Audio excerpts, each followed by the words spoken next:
नमस्कार। खुशी वह जो मिलकर बांटी जाए, प्रयास वो जो सबके काम आए। देश के प्रधानमंत्री नरेंद्र मोदी ने शपथ लेने के पश्चात सर्वप्रथम आज देश के किसानों को किसान सम्मान निधि की 17वीं किश्त समर्पित की है, जो ना तो किसी जाति, ना किसी धर्म, ना संविधान को खतरा बताकर बांटी गई है।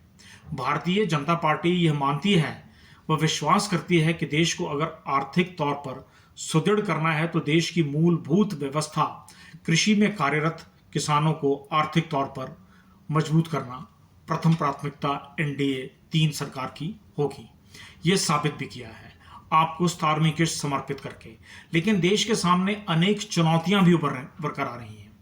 विदेशी ताकतें एक चुनौती के रूप में उभर रही हैं। जिस प्रकार कुछ देशद्रोही ताकतों ने कल जम्मू के नज़दीक रियासी जिले में एक बस के ऊपर हमला किया और देश के विपक्ष में खामोशी छा गई, यह चिंता का विषय है, जो इस घटना की निंदा भी नहीं कर पाए।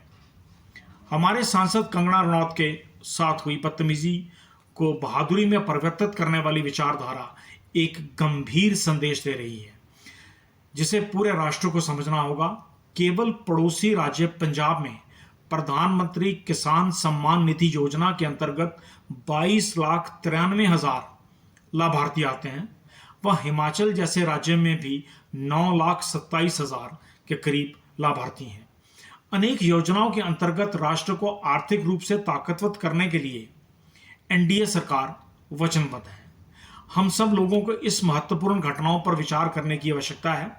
देश के आर्थिक रूप से सुदृढ़ करने में हम सब को मिलकर काम करना होगा, क्योंकि देश का विरोध करने वाली ताकतें कोई यहाँ की सभ्यता, संस्कृति, मूल विचारधारा से कुछ भी संबंध नहीं रखती हैं।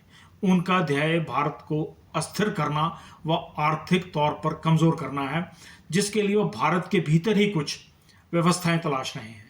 राष्ट्रवाद से उत्पन्न सशक्त भारत, सशक्त भारत से उत्पन्न विकसित भारत और विकसित भारत से उत्पन्न अर्थव्यवस्था बहुत से लोगों की आंखों की किरकिरी बन रही है।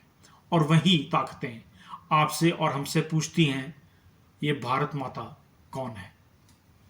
धन्यवाद। नमस्कार।